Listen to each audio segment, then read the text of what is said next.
아이를 키울 때 환경이 중요하죠. 저는 그 환경을 결정짓는 요소 중에 가장 중요한 것 중에 하나가 부모님이라고 생각합니다. 부모님이 어떻게 하냐에 따라서 아이가 경험하는 환경이 아예 달라져요.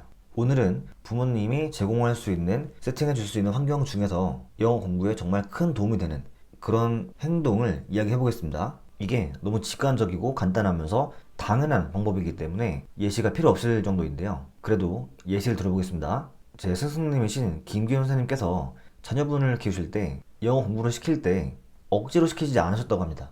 그럼 어떻게 했냐? 그 자녀분이 마인크래프트라는 게임을 되게 좋아했대요. 그래서 미국에서 그 마인크래프트 게임 공략집 같은 게 있어서 그거를 사오셨대요. 그랬더니 그 영어로 되어 있는 마인크래프트 공략집을 자녀분이 되게 재미있게 읽었다라고 말씀을 하셨어요. 여기에 엄청난 비결이 숨어 있습니다. 지금 바로 생각해 보세요. 자녀의 관심사가 무엇인지요. 예를 들면 게임일 수도 있고 아니면 영화일 수도 있고 어떤 아이돌일 수도 있어요.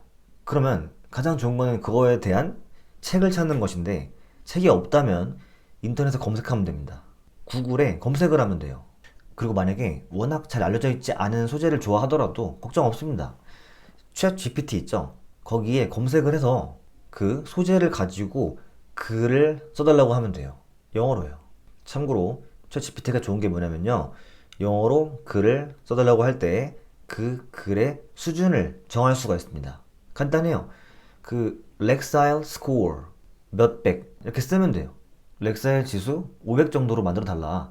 렉사일 지수 1000으로 해달라. 이런 식으로 할 수 있으니까 만약에 했는데 어려우면 숫자를 낮추면 됩니다. 아무튼 핵심은 관심사를 찾고 가장 먼저 관심사가 뭔지 알아야겠죠. 그 다음에 그것에 관한 읽기 자료를 제공하는 것. 이게 정말 간단하면서도 엄청난 효과가 있습니다. 제가 동전 마술을 좋아했었는데요. 우리나라에 동전 마술에 관한 책이 없어요. 외국까지 다 뒤져봐야 몇 권 있는 그런 정도입니다.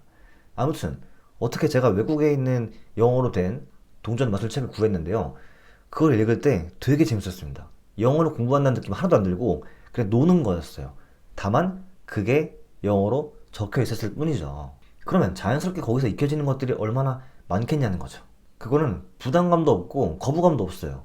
이거야말로 정말 이상적인 학습법에 가까운 겁니다. 왜냐면 애초에 언어가 도구잖아요. 그 도구를 가지고서 무언가를 하려고 하는 거잖아요. 그런데 그 무언가라는 것은 반드시 그 목적성이 필요합니다. 근데 목적성 확실하죠. 관심이 있기 때문에. 그러면 그걸 가지고 영어로 접한다.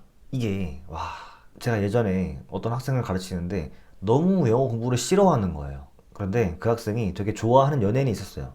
그래서 그 연예인을 검색해서 어떤 외국 기사가 나온 게 있더라고요. 연예인을 소개하는 외국 글이었어요.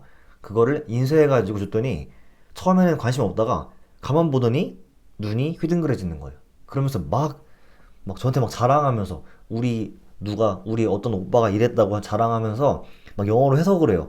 막 단어가 뭔지 모르는 게 있으니까 스스로 검색을 해보면서까지 글을 이해하려고 했습니다.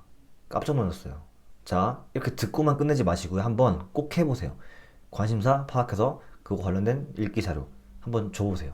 그러면 이게 무슨 말인지 바로 깨닫게 되실 겁니다. 정말 그 전에 독해책을 공부했을 때 그때의 눈빛과는 차원이 다른 눈빛을 보여주게 될 거예요. 정말 오늘 말씀드린 것은 꼭 해보시면 정말 좋겠습니다. 효과가 정말 좋습니다.